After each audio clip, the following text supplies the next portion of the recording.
I would like to call to order the January 6th, 2024 City Council Special Meeting to order. Roll call, please. President Laflamme, Here. Roy,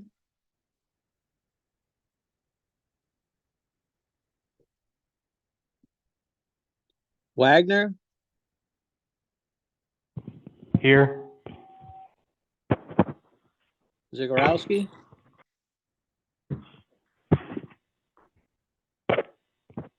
no Zagorowski, Keep going, please. Arriaga, Here. Brooks, Goff, Valkyr,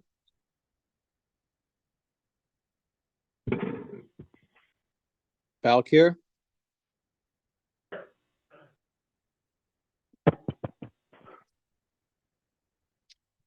having trouble hearing you guys. Was that a hear from George? Yes, it was. Krampitz, Here. Shumsky, Here. Kushane, Labrie, Here. Pena Costello. Here. I've got 8 present. Not present, I have Roy, Zagorowski, Brooks, Goff, and Kushane. Is that correct? That Goff is is correct. here. Goff is here. Okay, 9 present. Correct. Councilor Zagorowski had just called me a couple of minutes ago. He was on his way here, and unfortunately, his wife passed away this evening. So I'd like to take a moment of silence for Patty, please.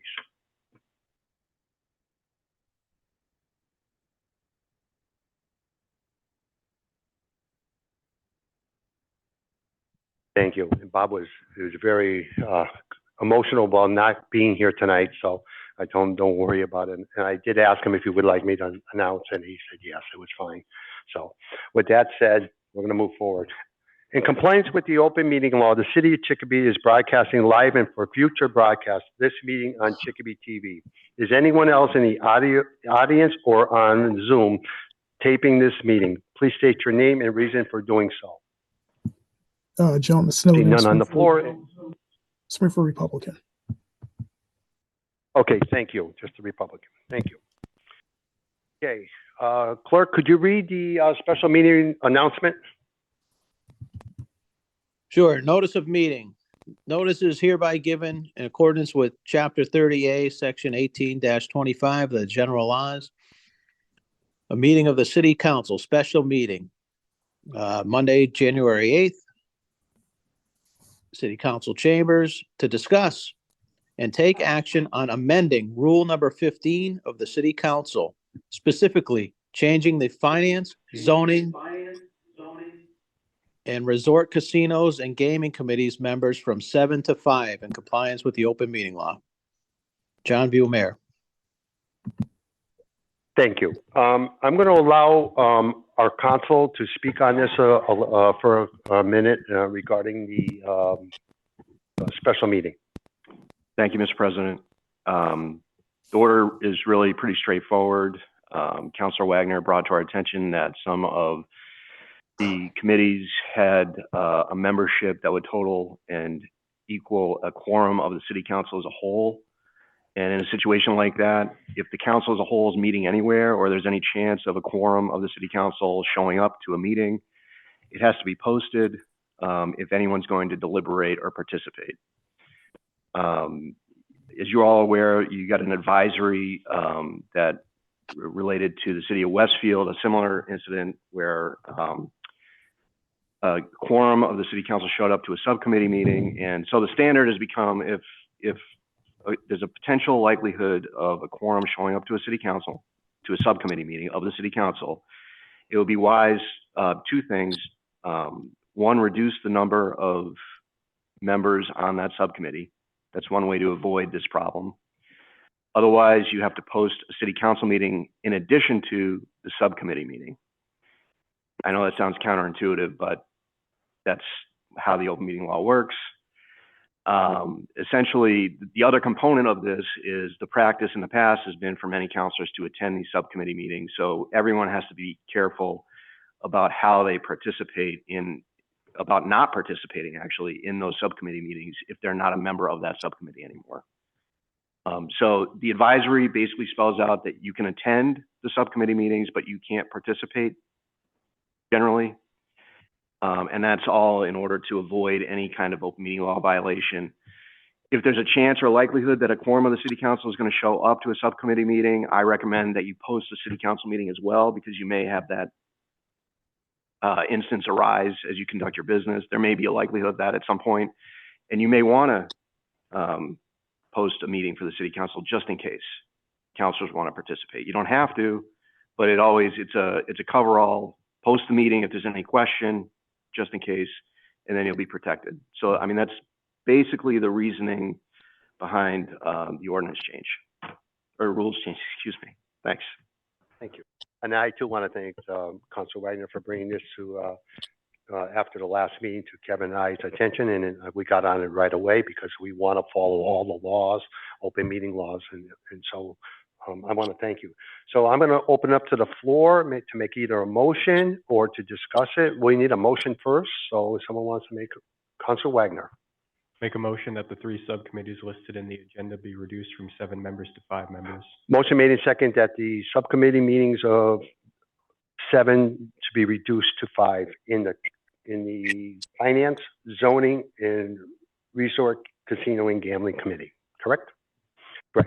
On the motion, Councilor Wagner, on the motion. On the motion, self-explanatory. Our council explained it very well. We just can't have a majority of the whole city council attending. It would be an open meeting law violation. Thank you. Any other comments from the floor? Councilor Shumsky.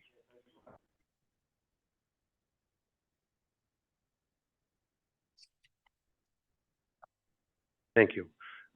Councilor Costello. Yes, based on this, so you're reducing these 3 committees from 7 to 5 to comply with the open meeting law. But the counselors that do go to a meeting that aren't on the subcommittee, I just want to be clear about their obligations. So they can't speak, or they can't deliberate, or what can or they can't do specifically. So there's no question. They have to participate in the same way that the audience is allowed to participate. So they would speak as public input, like that's what the No. audience does.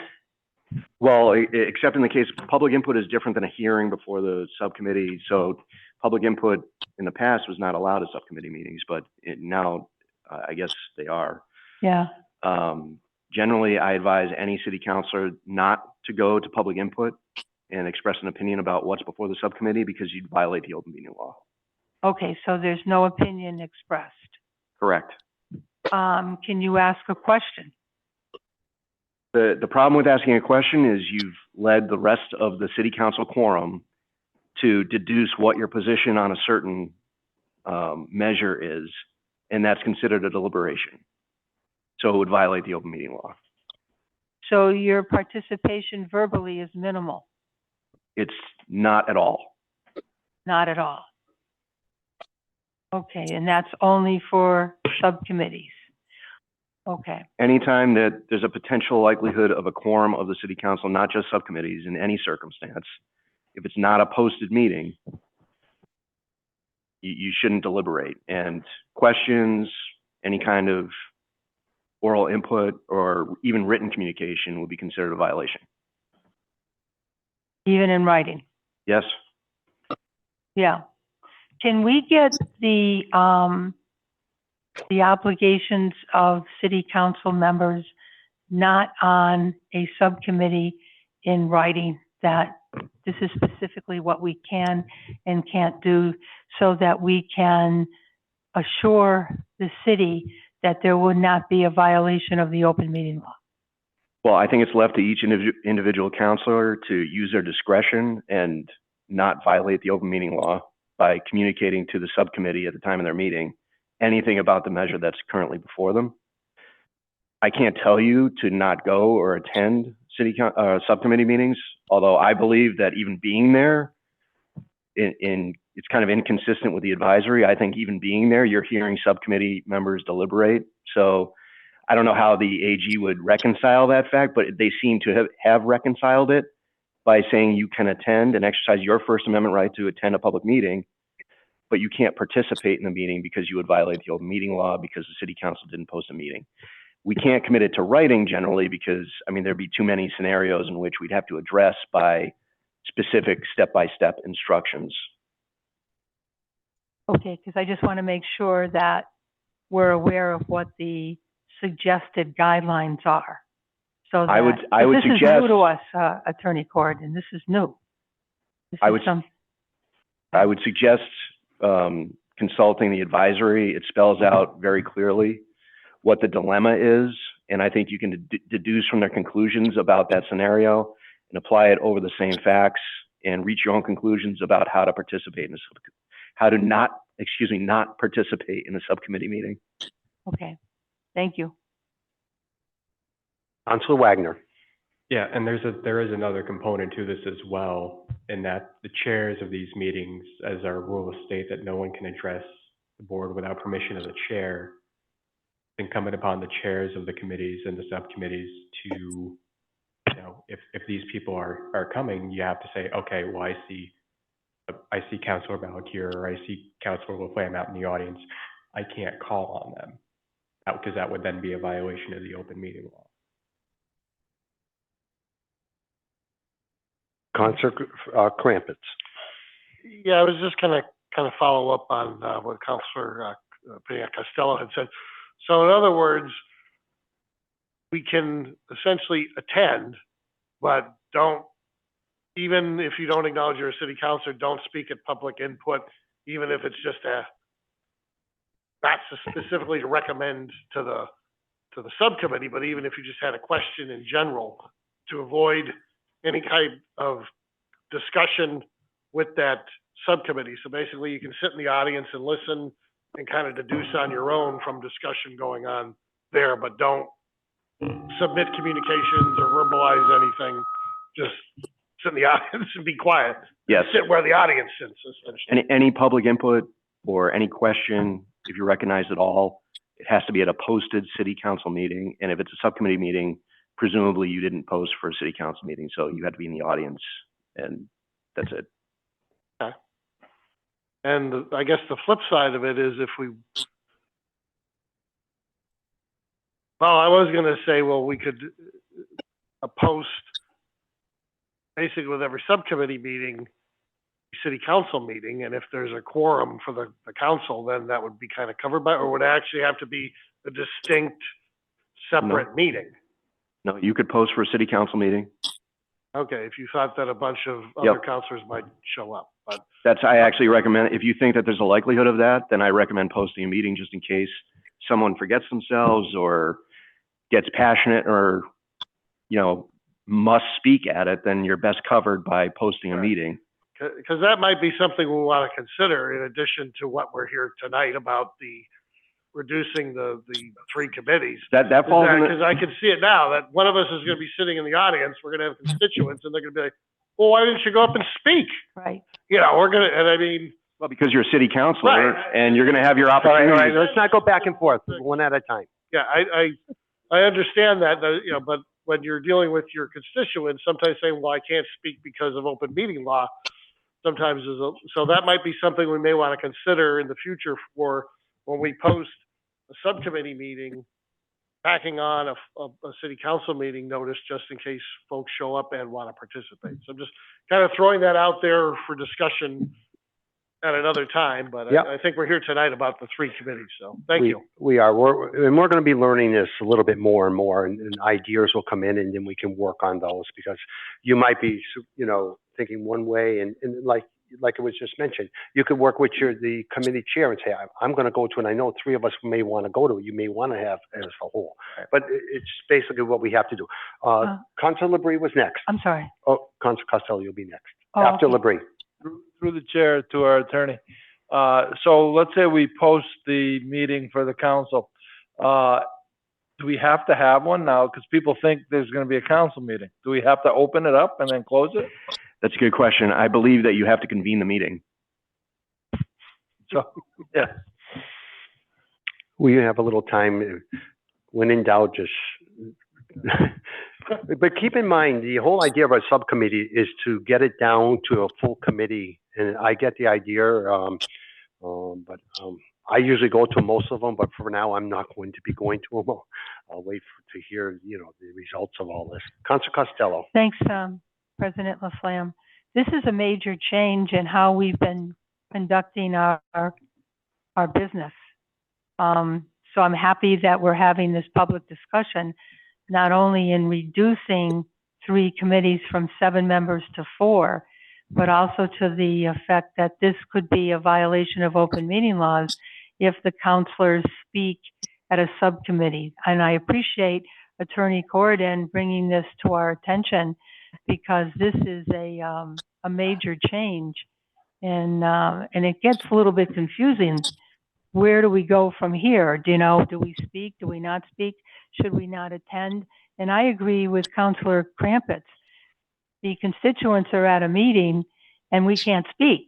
So they're looking at what's going on. So we want to make sure that the public is aware of what these changes are as well. Thank you. Thank you. Any other comments from the floor? Any other Councilor Balakir? Yeah, thank you.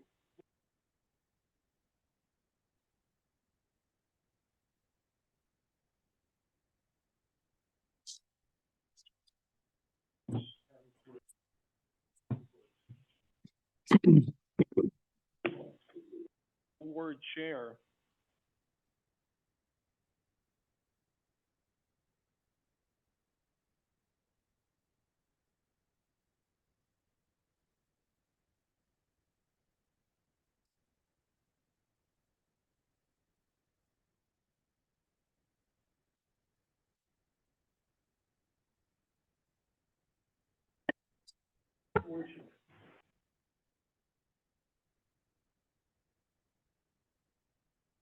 Always the best.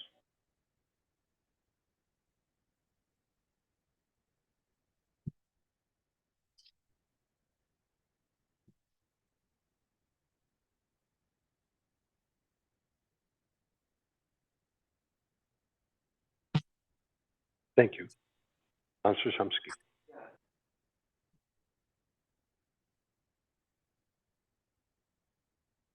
Hey, what's the difference between like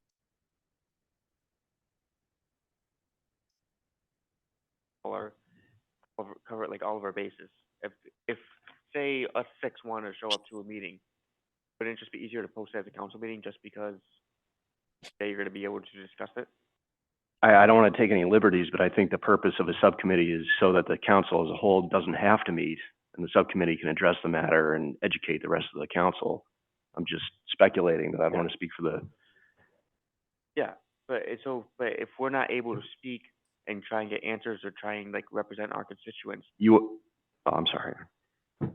Go ahead. No, that's my concern. Like what Councilor back here is saying, just like not being able to represent, and I think it was expressed by some of our other colleagues as well. You can just. I just don't want to engage in the back and forth. No. You can engage back with just one or not Yeah, over no, each other. The purpose of the open meeting law is to protect the interests of the constituents that are not at the subcommittee and don't have the expectation that you're going to opine at the subcommittee. They expect you to opine at the council meeting. So if they don't know you're going to be talking about this issue as a non-member of the subcommittee, then that's a violation of the open meeting law. Okay. Councilor Bree. Yeah, so just a scenario, let's say we're in zoning and, the ward counselor has some information. I can still call the chairman before the meeting to give him the information I have. We're one-on-one, we don't have a quorum. I think that's how Councilor Balakir, was saying, hey, somebody might have some information. I can still convey it to the chairman before the meeting. Yes. And what you have to avoid, though, is serial deliberations, which is communicating that communication to the chair to a quorum of the city council. Right, but yeah, a phone call, yeah. So individually, you're, Okay. Are there any other, Councilor Wagner, second time? Yeah, just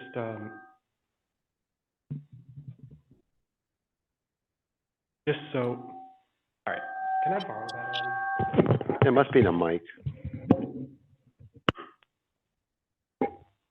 Yeah, that mic is, no good. Just so, people are aware as well, in researching this issue, you know, it's unusual for city councils in cities like Chicopee to even have 5 members on their subcommittees. And most got like 2 or 3. Like was mentioned, the whole purpose of a committee is so that you can have smaller groups really get down to a matter and then deliver that report back to the full city council. Yeah, I understand it's going to be difficult to not represent at a subcommittee meeting, but at the end of the day, you got to let the subcommittee do the job that it was appointed to do. You got to let those 3 or 5 or however many members get down to it. And chances are there's an at-large committee member on half or more of these committees who represent the entire city. So, I mean, you just got to let the people that are on that subcommittee do their job. Thank you. Any other, Councilor Crumpets? Last time. Through the chair to our attorney, as Councilor LeBrie brought up about contacting the chair of the committee, does that have to be stated? In other words, like if George was doing his zoning meeting, that he would have to publicly state, I got a call from the Councilor Crumpets, you know, who's the Ward 5 representative, and this is what he wanted to convey, or actually sometimes the reverse, say, these are the questions that he wanted to get more information on at the subcommittee meeting. Is that something that can be done? I mean, is that something that has to be stated, or? I don't want to get too far into the weeds, but yeah, you got a letter from Councilor LeBrie to a subcommittee, just to use you as an example. If that letter is communicated to a quorum of the city council, then it's a serial deliberation. Right, but if I just contact George and I say, oh, I have a zone, there's an item coming up in zoning, I have questions on it, can you ask those questions at the zoning committee meeting? In other words, not talk to Gary and say I have questions, but just talk to the chair and say, I have these questions, can you answer those at this meeting? Or this is what I wanted to state at the meeting, you know, so there'd be no difference between taking his letter and conveying it to the subcommittee as if he were there. So you'd be communicating his deliberation to potentially asking him to ask questions of the applicant or whatever. So to go back to Councilor LeBrie's question, you can communicate with the chair to impress upon them your knowledge of the issue. But I think we're conflating advocacy in general on behalf of your constituents with the actual workings of the city council and the subcommittee. So you're going to have your chance to advocate at different stages, but you have to adhere to the open meeting law to do so. I mean, I'm not trying to argue with you about it. I'm just saying that sometimes you have questions about, you know, that you'd like to hear from, you know, like an applicant at a zoning committee meeting. You really don't want them to come back to the full city council and kind of go over what they already went over with the zoning committee meeting. So that's what I was asking. But I see what you mean, that if, in other words, I send a letter to the chair or I contact the chair, he's going to say, and Councilor Crumpets contacted me, and now you essentially approach the whole committee in not just one individual. So that is the spirit of the advisory that has caused us to come together tonight. Okay. Thank you. Thank you. Any other comments from the floor? Any comments from Zoom City Council? I see no city councilor on Zoom other than our city clerk. Okay, I'll take a motion from someone. Motion's already. Oh, the motion made in second. I second that, to eliminate down to 3 committees. Clerk, can you call a roll? President Laflamme, Yes. Wagner, Yes. Arriaga, Yes. Goff, Yes. Valkir, Crumpets, Yes. Chomsky, Yes. Labrie, Yes. Piniac Costello. Yes. 9 yes. With this motion just passing, I will be redoing the assignments and they'll be out by, today's Monday, by Wednesday. They'll be emailed to everybody. Everybody's got an email, right? Here? Correct. So they'll be emailed out on Wednesday. Okay? Abigail, you will get it to you. We'll get it to you. We can, we'll text it to you. So you have it right away. All right? But you'll get one in the box anyways on Friday, but I want everybody to know right away. Okay, I'll take a motion to adjourn. Motion made is second to adjourn. Roll call. President Laflamme, Yes. Wagner, Yes. Ariaga, Yes. Goff, Yes. Valkir, Yes. Crumpets, Yes. Chomsky, Yes. Labrie, Yes. Piniac Costello. Yes. 9 yes. Motion passes. Everybody have a good night.